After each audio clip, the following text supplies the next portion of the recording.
What is up, guys? Carlton Flowers with the Go Political channel coming at you from the smartphone today with my hair going crazy. How about that hair? Do you like it? Sticking all up on the top of my head. I'm going bald because I'm old. Now, today's topic, I want to give you a preview on another series that I want to do. It's about Trump Derangement Syndrome. And here's what I want to break down. Is Trump Derangement Syndrome a psychotic phenomenon?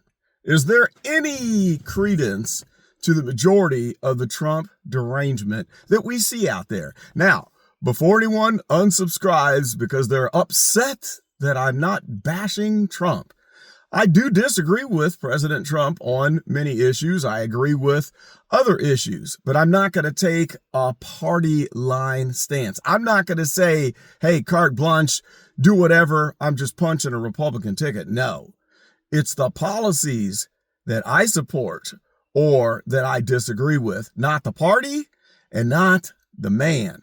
But I want to look back. Oopsie daisy, I dropped my phone there.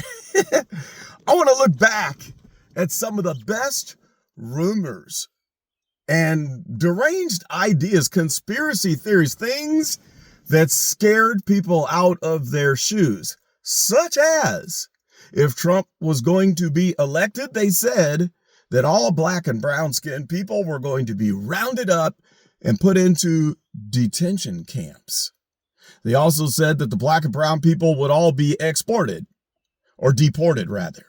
Now, that came true. If you're an illegal and you have black skin or brown skin, you have been deported or could be deported if the Supreme Court would get out of the way. So that was half true.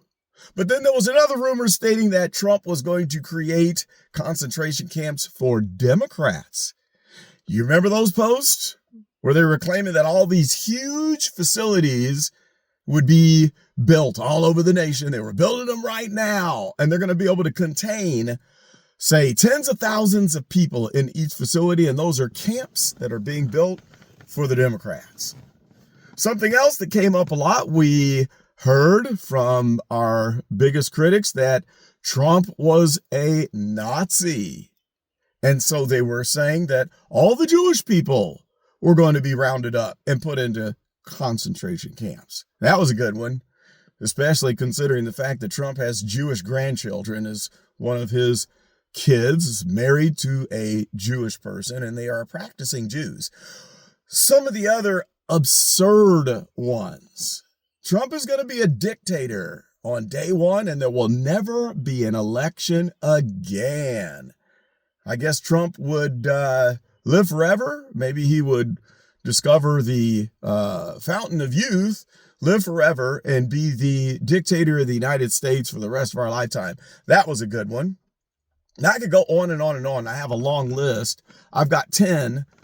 I've got the top 10 Trump deranged conspiracy theories, none of which that have come to pass, of course. But I want to talk about this and talk about the difference between disagreeing with certain policies or falling for some of these absurd, ridiculous conspiracies that are nothing more than scare tactics made to scare you half out your wits.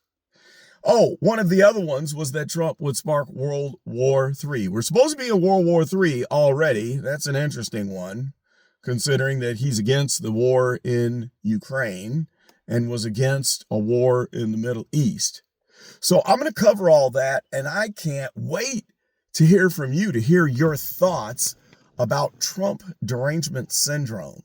Is it a mental illness? Does it go too far?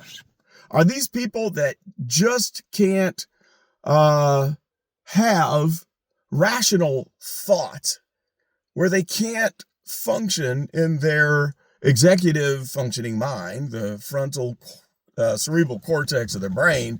They're just in their caveman brain, limbic system. The caveman brain was the one that sparks fear when you're being chased by a saber-toothed tiger and you got to run for your life. And all logical thinking is shut down. Emotion kicks in and you run like hell.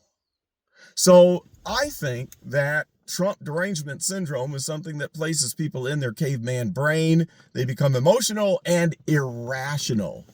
But we're going to take inventory and just see how many of the conspiracy theories that we can come up with that they were naming during the election and shortly after the inauguration that have not come to pass.